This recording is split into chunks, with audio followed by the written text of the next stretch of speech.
Good evening to all. Sir. I have technical issue with my Zoom app in my laptop, so that's what I'm trying since 10 minutes. Okay, anyway, today we are going to discuss our topic in our syllabus, that is social movements in India. So, in this unit, we are going to discuss about social movements, which are included uh, environment, women movements, dalit movements, other social movements. So in Indian society, in Indian political system, there are several movements are raised by the people, especially in the fields of agriculture. There are many social movements which is in the process of peasant movements also there. So the social movement is a process of collective mobilization of people in a society in an organized manner.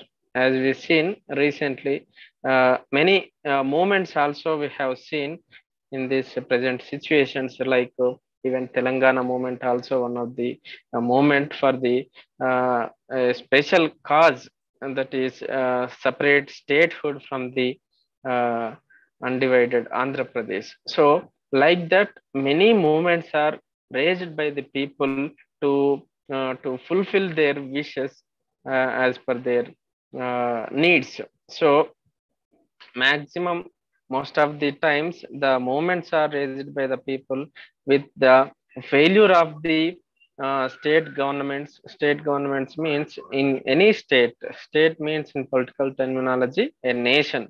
So so if there are failures of these government policy making or policy implementation, the people will revolt against the government towards to fulfill their wishes. As we've seen in recently, there are three agriculture bills also passed by the parliament after the many agitations held in entire the country in India.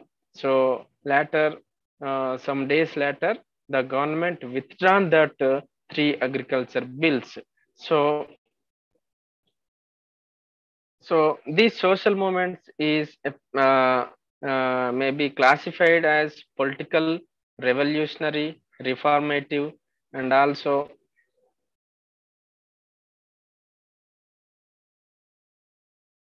sectarian and transformation. So we will call it movement as a revolution also, because it is especially prepared by the people, not by the government or not by the legislatures. It is a movement which is called social movement. It is mobilized by the people. So those who are aware of rights of their community, so they will fight for their rights. So that's what the most of the movements are raised by the people, especially those who are educated. So even in post colonial period or post before we got independence, there are several movements also there.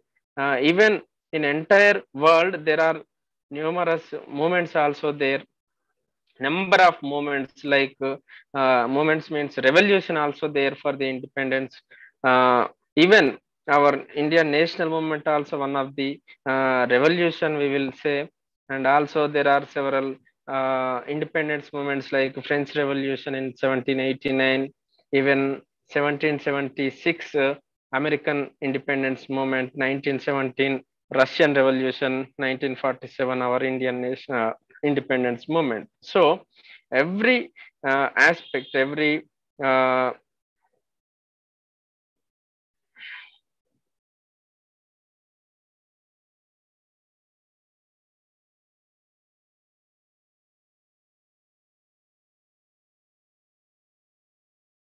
so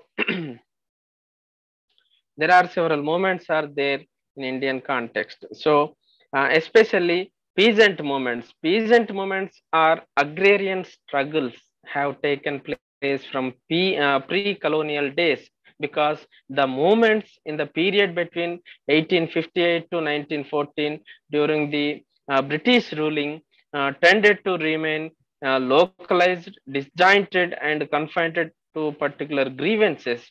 Well known are the Bengal Revolution in 1859 to 62 against the indigo plantation system, and the Deccan riots of 1857 against money lenders. So some of these issues continued into the following period, and under the leadership of Mahatma Gandhi became partially linked to the independence movement.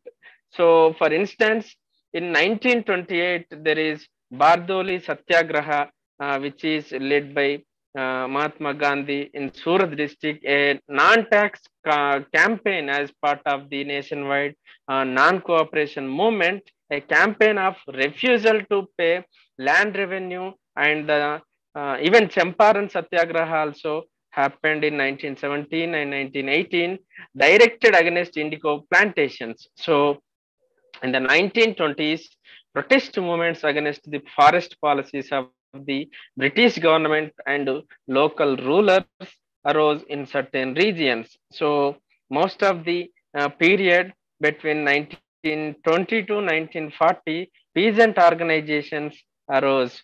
So, the first organization to be founded was the Bihar Provincial Kisan Sabha, which is established in 1929, and in 1936 the All India Kisan Sabha. So the peasants organized by the Sabhas demanded freedom from economic exploitation for peasants, workers, and all other exploited classes. So at the time of independence, we had the two most classical cases of peasant movements, namely the Tebaga movement, which is placed in 1947 to 1946 to 1947, and the Telangana movement, Telangana armed struggle from 1946 to 1951. So the first was the struggle for sharecroppers in Bengal, in North Bihar, for two-thirds share of their produce instead of the customary half. So it had the support of Kisan Sabha and the Communist Party of India. The second, directed against the feudal conditions in the princely state of Hyderabad, and was led by the Communist Party of India. So certain issues which had dominated colonial times changed after independence for land reforms, Jamindari abolition, declining importance of land revenue, and also public credit system began to alter rural areas. So the period after 1947 was characterized by two major social movements. One is the Naxalite struggle and the new farmers movements. So the Naxalite movement started from the region of Naxalbari in 1967 in Bengal. The central problem for peasants was land. So many of the agrarian problems persist in contemporary India. The Naxal movement is a growing force even today. So the so-called new farmers movements began in the 1970s in Punjab and Tamil Nadu. So these movements were regionally organized, were non-party, and involved farmers rather than peasants. So farmers are said to be market involved as both commodity producers and purchasers. So the basic ideology of the movement was strongly anti-state and anti-urban. So the focus of demand were price and related issues, for example, price procurement, remunerative prices, prices for agriculture inputs, taxation, repayment of loans. So novel methods of agitation were used: blocking of roads, blocking of railways, refusing politicians and bureaucrats entry into the villages, and so on. So it has been argued that the farmers' movements have broadened their agenda and ideology and include environment and women's issues. Therefore, they can be seen as a part of the worldwide new social movements. So, so we have in our syllabus there are several peasant movements are there. One is Indigo Revolt, Champaran movement, Keda struggle, Mopta rebellion, Naxalbari struggle, Telangana peasant movement, and later contemporary movements. There are several contemporary movements also there. So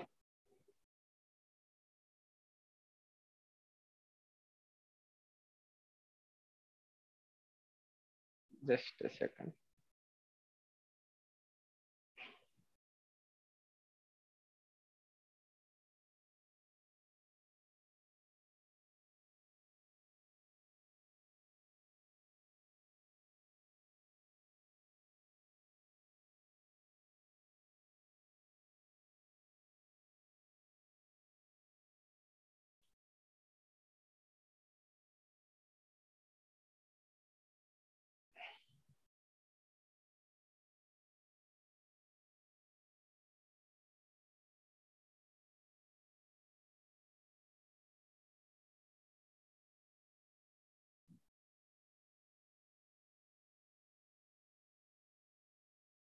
I'm opening the PDF of your textbook. That's why late. So,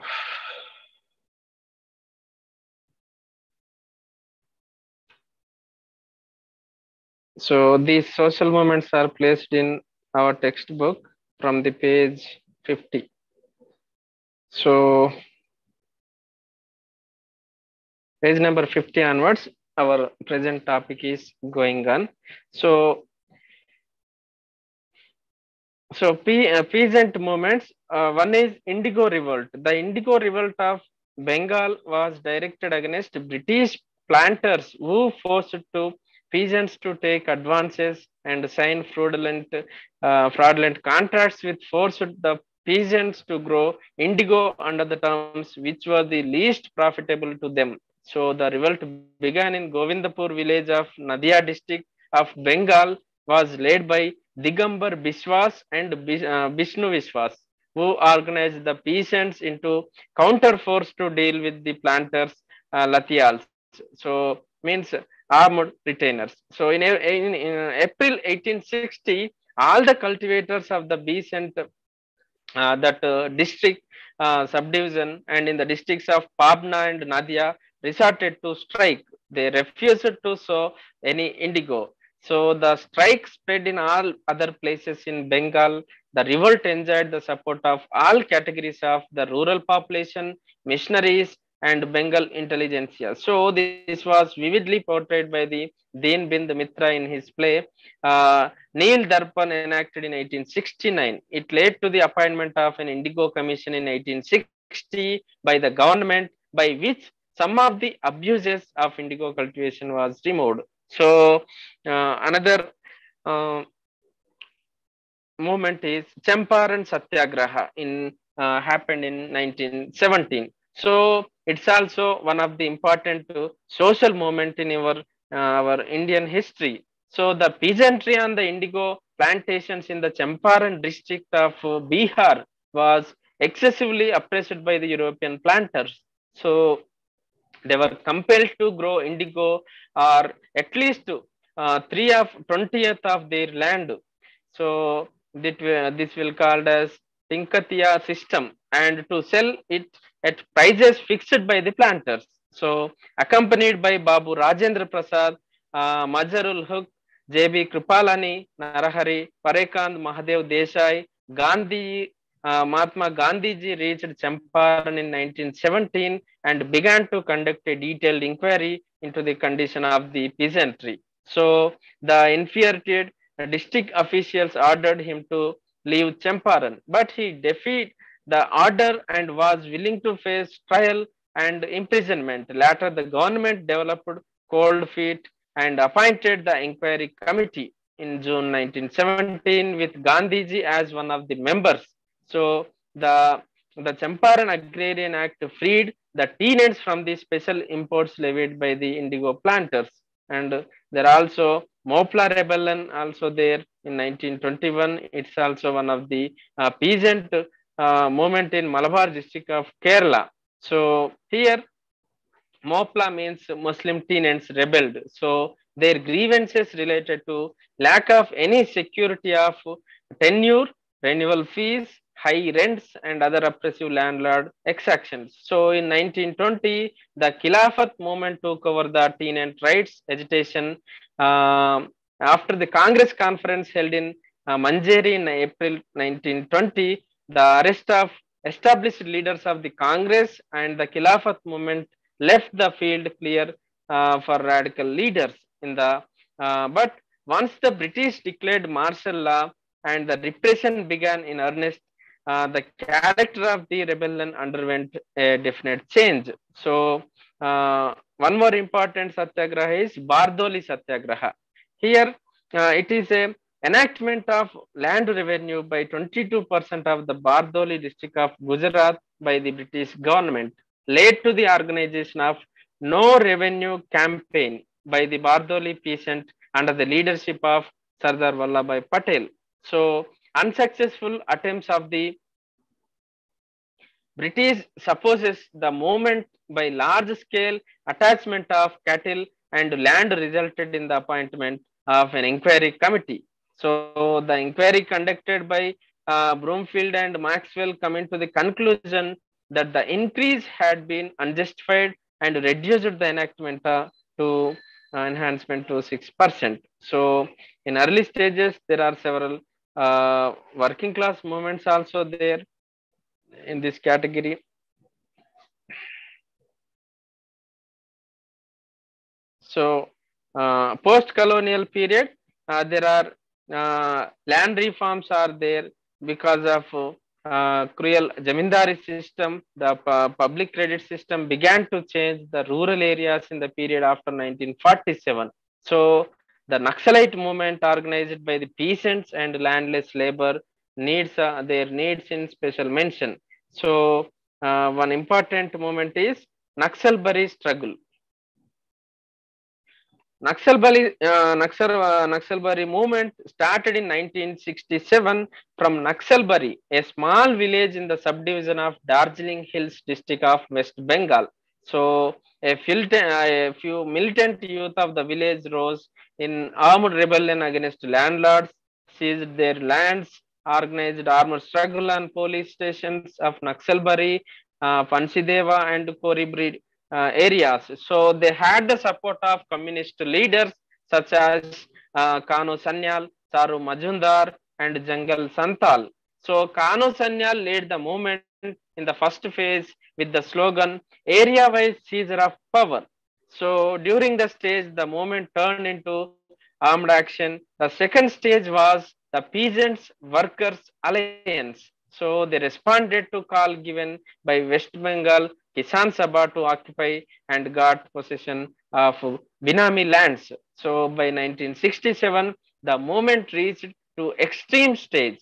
So during April to May 1967, a peasant conference was organized in which nearly 5,000 peasants attended. The conference adopted some important resolutions. One is occupy the land of Jotedars. Second one is seize the lands of plantation owners who got them from poor peasants. And third one is cultivate lands held by Jotedars. And fourth one is spare the lands of those Jotedars who are engaged in self-cultivation. So at a later stage, Charo Majindar advocated the guerrilla war tactics to annihilate their enemies. So this led to large-scale violence and counter-violence. So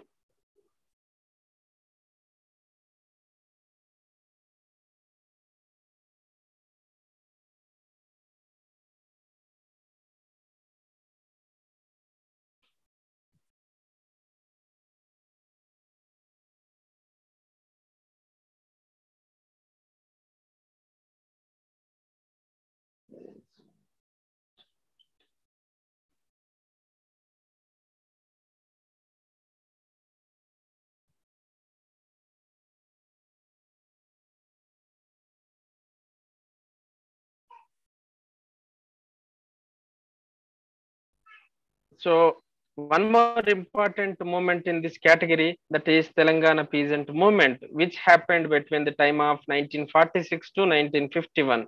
So the Telangana peasant movement was launched in 1946 in the princely state of Hyderabad, ruled by the Nizam.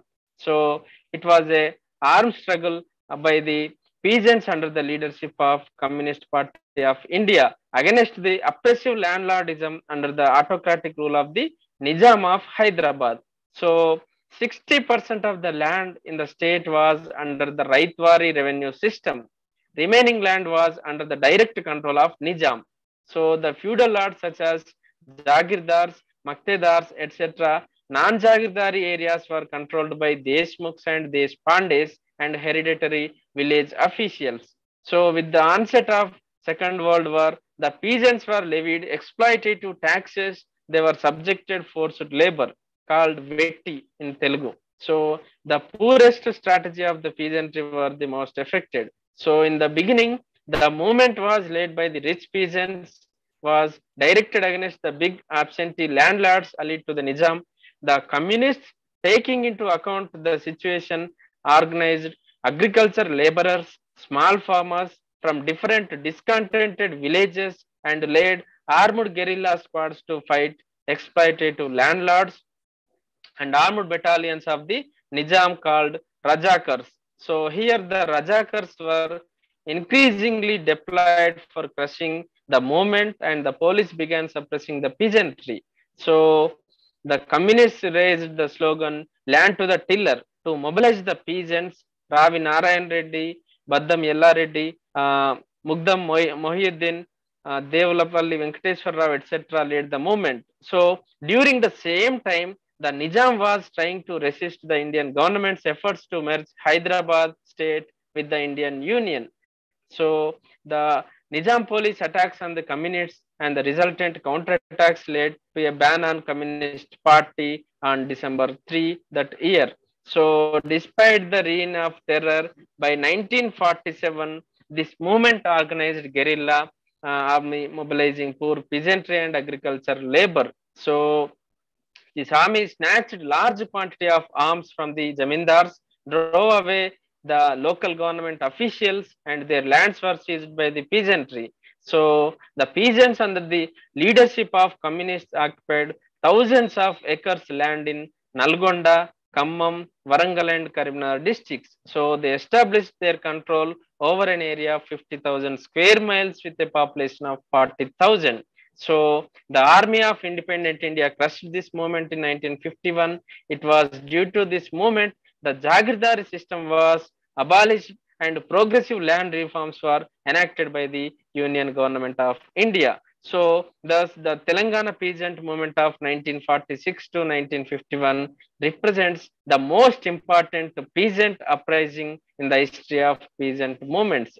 So later many contemporary peasants movements also happened in Free India, in Maharashtra under the leadership of Sharad Joshi of Shetkari Sangatan. The farmers agitated on the large scale for remunerative prices for onions, sugarcane, tobacco, cotton, and other benefits during in 1970s. So in Karnataka, organized by Rajya Raita Sangha, the farmers' protests in the early 1980s focused on economic issues, terms of trade, unfavorable to agriculturists. So in Uttar Pradesh, led by the Charan Singh, the farmers' movements were in the form of massive rallies. Later, Mahendra Singh Tikayat organized a peasant rally in 1988 in which nearly 15 lakh peasants participated. In Punjab, the Bharatiya Kisan Union led an unprecedented, the successful Gherav of Raj Bhavan in Chandigarh by farmers. In Gujarat, the farmers' lobby was led by the Patels. In the West Bengal, the left movement in 2007 decided to permit the Salim group from Indonesia to set up a chemical hub at Nandigram by occupying 10,000 acres of land. So farmers of the village agitated under the Bhumi Raksha Committee, which was backed by the Maoists. So the violent protests carried out by the farmers led to deaths among both the police and farmers. So the deaths in Nandigram led to his criticism after the left movement. So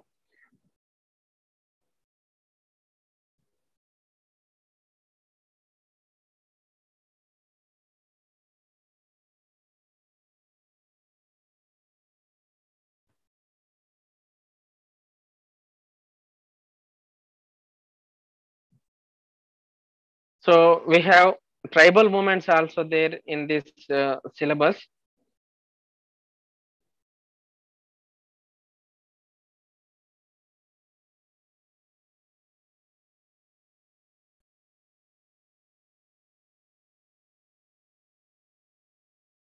Here, the tribal movements or rebellions or uprising in India were inspired by revolutionary tendencies. They wanted to make use of the situation to fight and eliminate evils and ill tendencies that existed in the contemporary tribal society. So, the tribal population, being conservative, was interested to retaining the existing salient features of their society. So, tribal movements were inspired by revolutionary tendencies. They wanted to make use of the situation to fight and eliminate evils and ill tendencies that existed in the contemporary tribal society. So, there are several tribal rebellions during British rule India are there. One is peasant uprising in Rangpur, which is placed in Bengal in 1783. So after 1757 AD, the British established their control over Bengal and they started extracting as much possible from peasants through revenue contracts. So here the tribal, which means those who are attached with the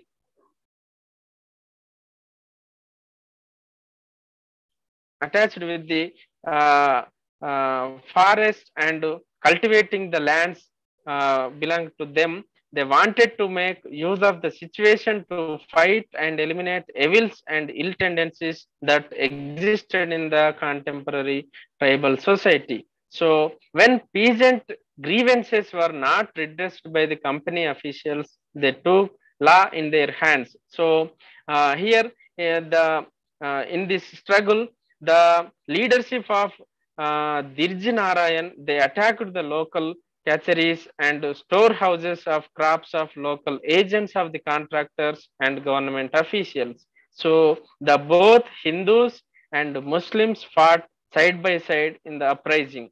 So, but the company's armed forces took control of the situation and suppressed the revolt. So there are one more rebellion in Mysore, which is happened in 1830 to 1831. So it was started after the final defeat of Tipu Sultan. The British imposed subsidiary alliance on the Mysore rulers, in which they compelled the Mysore rulers to increase revenue. As a result, the Mysore rulers put financial pressure to increase revenue demands from the zamindars, which has ultimately increased the burden of revenue on the cultivators. So the peasants broke out against the despotic tendencies of the zamindars in the province of Nagar under the leadership of Sardar Malla, son of a common Raitu of Kremsi. So the British force regained control of Nagar from the rebel peasants and suppressed the revolt. So during the British period, there are many of the rebellions are happened. One more important rebellion is the Santal rebellion, which is happened in 1855 to 1856. So this revolt occurred in the Rajmahal hills of the Santal region under the leadership of Sidhu and Kanhu. It began as a reaction against the outsiders, particularly landlords, police, and money lenders. And also, there are some more movements like Jatra Bhagat and Tana Bhagat movement, which is placed in 1914. So this movement was started by Jatra Bhagat in 1914 AD. It was a movement of monotheism abstention from meat, liquor, and tribal dance. So the Jatra Bhagat and Thana Bhagat movements stressed both anti-colonialism and internal reforms. So the tribal rebellion in India took place for social, cultural, and political reasons, particularly against the acquisition of their land and exerted their rights over forest resources. If you see, even nowadays also there are several incidents happening around us. So many of the tribal people cultivating forest lands, most of the tribal belongs to migrant tribes. So they cannot stay at one place for more time. So they can cultivate and migrate from one place to another place. So that's what they uh, do agriculture, like migrated agriculture. So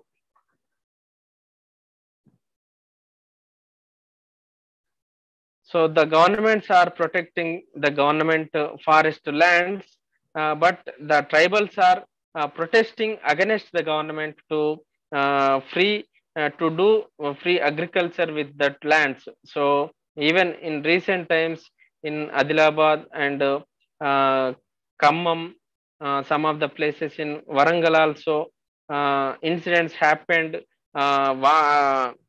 rebellion against forest forces and the tribals. So that is also one of the example for these tribal movements. So, but the governments are controlling the tribals with using a large number of forces from the police. So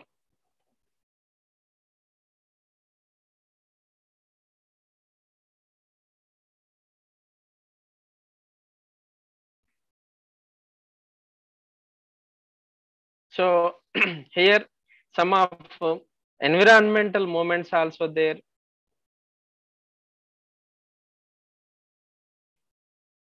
We have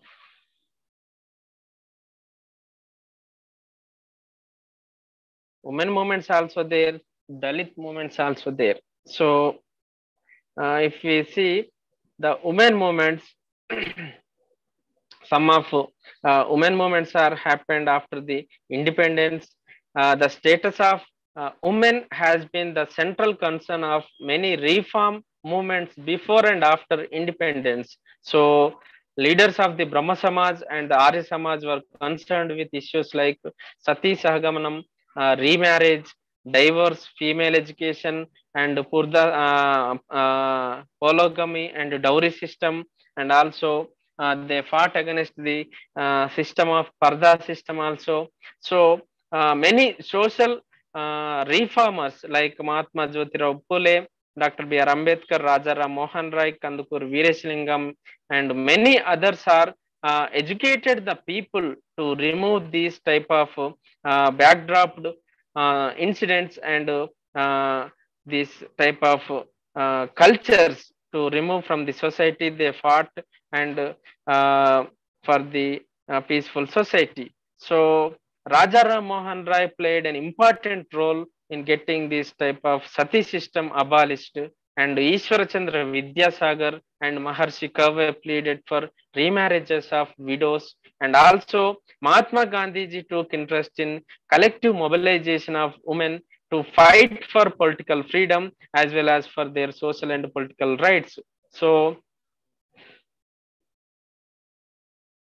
there are important national organizations also there in this regard, and also after the implementation after the implementation of the Constitution of India, we have established National Commission for Women also. So these type of organizations took up issues like women's education, abolition of evil social customs, equality of rights and opportunities, and women's suffer age. So some women leaders with the support of Congress party demanded right of franchise and representation in legislatures. So it could be said that Indian women movements worked for two goals. One, liberation or uplift of women, that is reforming social practices so as to enable women to play more important and constructive role in society. And another one is equal rights for men and women. So after the implementation of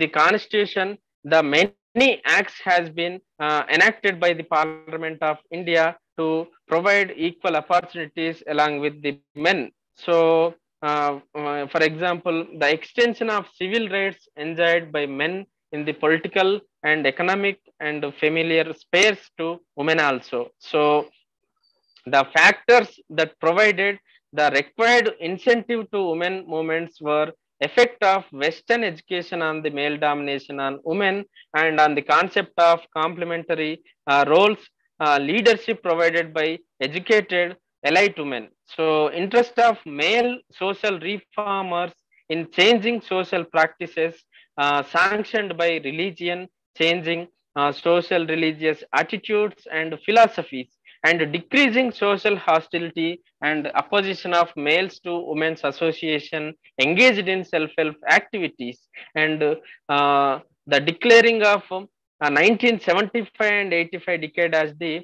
International Women's Decade also gave impetus to women's movements for removing the notion of inferiority of women and giving them as a sense of identity. So even the Central Social Welfare Board, also established by the Government of India in early 1950s, also promotes and strengthens voluntary efforts for the welfare of women.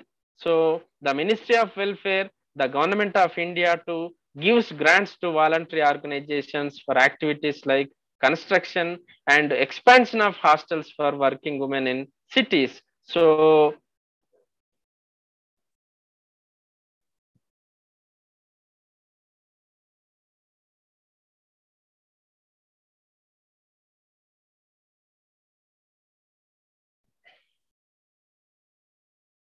if we see, there are several major women movements also there.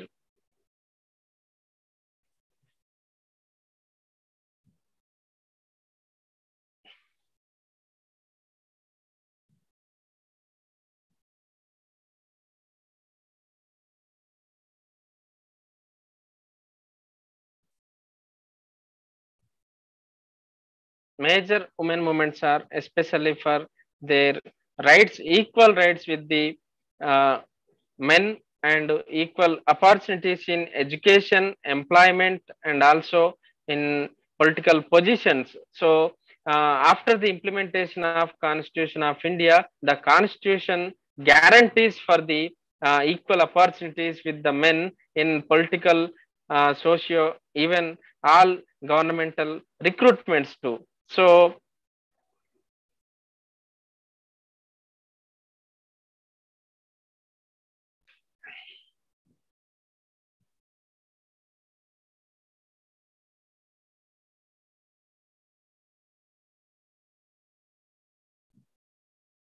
so after the independent India, the many acts also enacted by the Parliament, as we discussed, the Special Marriages Act in 1954, the Hindu Marriage Act and Divorce Act 1955, the Adoption Act and Interstate Succession Act in 1956, and Dowry Acts were enacted. So, women organizations like the All India Women's Conference still continues to exist. However, there are two more national organizations of women are there. One is National Federation of Indian Women, which was formed in 1954, and All India Democratic Women's Association formed in 1981. So these three major women's organizations are AIWC, NFIW, and AIDWA. So neither of them have direct political affiliations. So all the three organizations have different views, respond differently to issues articulated in the political process. So the women's community of India, after the independence, realized that the Congress party is unable to fulfill its promise that made during the freedom struggle. Thus, the women's movement started after the 1960s. Women played a historical role in the campaign of Sahada, Dulia, Self-Employed Women's Association, and Navanirman. So, the Sahada movement emerged as Adivasi areas of Maharashtra, harassment by the local landlords and conditions of famine and drought led the Adivasi people to organize themselves into Shramik Sanghatan in 1972. So they directed their efforts in the direction of famine relief and reclaimed land for cultivation. So a number of women throughout Gujarat, Maharashtra participated in the anti-price rise agitation in the 1970s. So it is attracted the mass on a wide scale. As a result, a united women's anti-price rise front was formed to mobilize women against inflation. So even uh, the Chipko movement also of the hill regions of Uttarakhand is internationally known for its eco-feminist perspective. It was organized by women with the key leadership of Amrita Devi, a middle-aged woman of the village. So they picked up the traditional form of resistance primarily by a woman for saving chief activist of the Chipko movement. So died while trying to protect the trees that surrounded her village. So the movement was started by the women when the local Maharaja's tree cutters arrived to cut the villager trees for wood for his new fortress. So Amrita with others jumped in front of the trees and hugged them. So it was an effort to prevent forest destructions. So Amrita died in her valiant attempt. It had a large impact on rural women in the 1970s. So uh, after in the 1960s, India's push for national economic development cleared even more trees to export the wood to earn foreign exchange. So there are many challenges also there in this context, women movements. So there is lack of support from major political parties, and also in this providing equal opportunities in the political aspects. There are several times the parliament has introduced women reservation bill, but it consequently more than 7 8 times it has failed to accept that women reservation bill. So clearly we can say that there is no support for the that women reservation bill, particularly by the leading political parties. So if it is accepted and enacted, the sitting positions will lose by the men politicians. So that's what they are not voting for the bill. That's what that bill continuously withdrawing from the enactment. So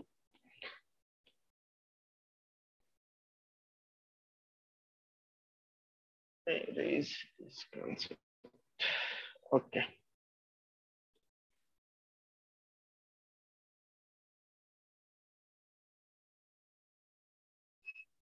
So after 1980s, there are women study centers also established by the government of India, and they are functioning autonomously or within the university system. So they started accepting empirical and experiential evidence from the women's movement. So it was the time when participatory research, action research, and subaltern studies were gaining ground in the field of social sciences as well as among the social work institutions and non-governmental organizations. So these developmental process which bypassed by the women, the gender bias in textbooks and sexism in the media, gender blindness in science and technology, health needs of women and violence against women like rape, domestic violence and prostitution, the general consensus among the participants, both women and men,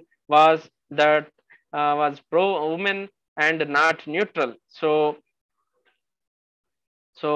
many important organizations and non-governmental organizations also participating and conducting conferences and conducting meetings seminars to educate the women to get their equal rights along with the men. So we have Dalit movements also.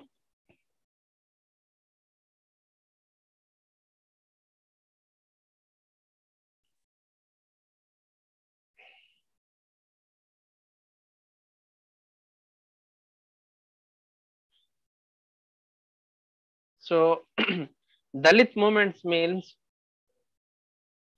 uh, even after the establishment of Indian Constitution, the Constitution provided constitutional guarantees and protections for a wide range of civil liberties and individuals. But here, in implementation by the governments, which led by popular parties, are not treating equal along with other communities. So Ambedkar argued for extensive economic and social rights for disadvantaged sections and also won the assembly's support for introducing a system of reservation of jobs in the civil services, schools and colleges for members of scheduled castes and scheduled tribes, a system akin to affirmative action. So these were the first and the measure for post-independence which were conceived for the empowerment of scheduled caste. So uh, here the particularly Dalit movements.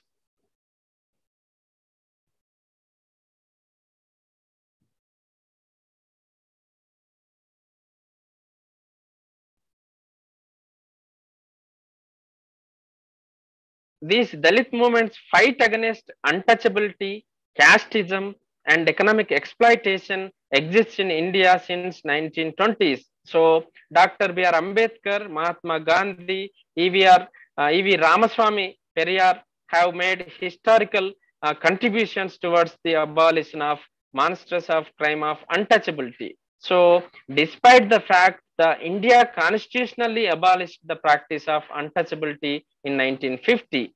So the practice continues in the Constitution's 52nd year, and violence has become a defining characteristic of the abuse. So in the end of 80s, Dalit women progressively started arguing that their needs, difficulties, and aspirations were rarely accounted or by both movements. So some sorts of Dalit movements has fame for the even in internationally. So Dalit of Maharashtra launched the Dalit Panther movement in the early 1970s. Here, the Panthers discards the dominant culture and identity for the oppressed classes, especially for women. So the defense for this movement was mainly from intellectual side by literature. The Dalit fought against the Devadasi system, and other incident was from Kerala under the leadership of C.K. Janu. She fought for the justice of Wayanad Adivasi people. So these are some of other Dalit women movements also there, like anti-untouchable movement, Harijan movement, Dalit liberation movement, and Dalit women participated in these movements. There are some associations that stand for justice of Dalit women, which are rurally uh, Community Development Association, Rural Harijan Agriculture Development Society, and associations floor. So many social reform movements also there regarding this Dalit context. So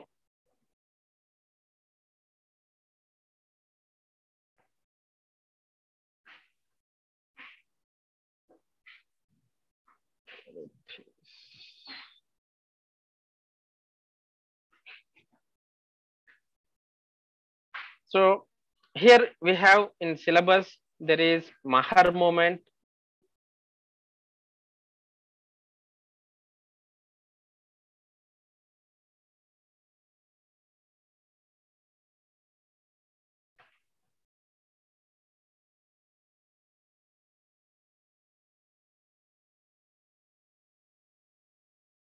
Mahar movement. Mahar is a downtrodden caste cluster living chiefly in Maharashtra and in adjoining states. So The Mahar movement was led by Dr. B.R. Ambedkar, who brought the smaller and downtrodden castes onto a single platform in 1924. It was famous movement. Ambedkar and hundreds of thousands of his Mahar followers converted to Buddhism in protest against the Hindu caste status. So Dalit Panthers movement, as we discussed, one of the important movement in this category. There are several environmental movements also there in this context. So environmental movement is a type of social movement that involves an area of individuals, groups, and coalitions that perceive a common interest in environmental protection and act to bring about changes in environmental policies and practices. So, the genesis of environmental movements in India can be tracked back to the early 20th century when people protested against the commercialization of forest resources during the British colonial period.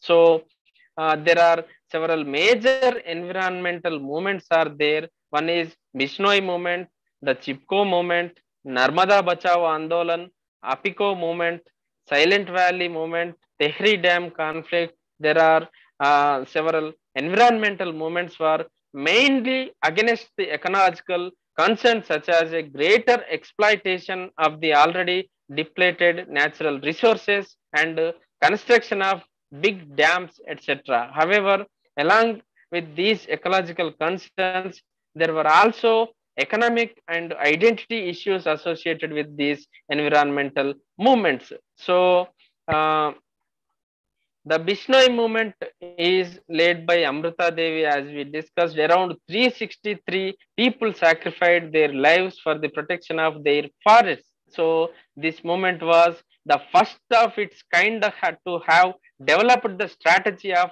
hugging and embracing the trees for their protection spontaneously. The Chipko movement was a non-violent agitation in 1973 that was aimed at the protection and conservation of trees.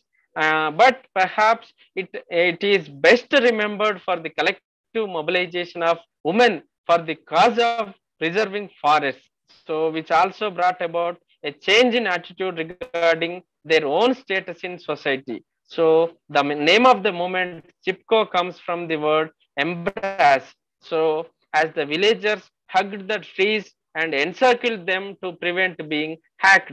So the Narmada Bachao Andolan, also one of the important social movement, is against the Narmada River Valley project. So it has drawn upon a multiplicity and discourses for protests such as displacement risks and resettlement provisions, environmental impacts and sustainability issues, financial implications of the project, forceful evictions and violations of civil liberties, issues pertaining to river valley planning and management, etc. So the Apico movement is one of the forest-based environmental movements in India. The movement took place in Uttara Kannada and Uttara Kannada district of Karnataka in the Western Ghats. So the movement created awareness among the villagers throughout the Western Ghats about the ecological danger posed by the commercial and industrial interests to the forest, which was the main source of sustenance. So the Silent Valley movement in Kerala also against the construction of hydroelectric dam on the river Kunti Puja under the Kudremukh project. So Tehri Dam conflict also one of the most protracted environmental movements in recent years. So the major issues of the movement include seismic sensitivity of the region, submergence of forest areas along with Tehri town. So there are several economic issues are there. There are several identity issues also there with these social environmental issues. So at the most of the time, all the villagers relied on the forest to get firewood, fodder, and other daily necessities. So the livelihood needs of poor villagers were put at stake against the government's desire to generate revenue from the selling timber. So the need for infrastructural development attracted many foreign logging companies who were eyeing the vast forest resources. This led to denying of villagers' control over these natural resources, and which they relied for both food and fuel. So, the commercialization of the government system, the government is trying to sell the forest products.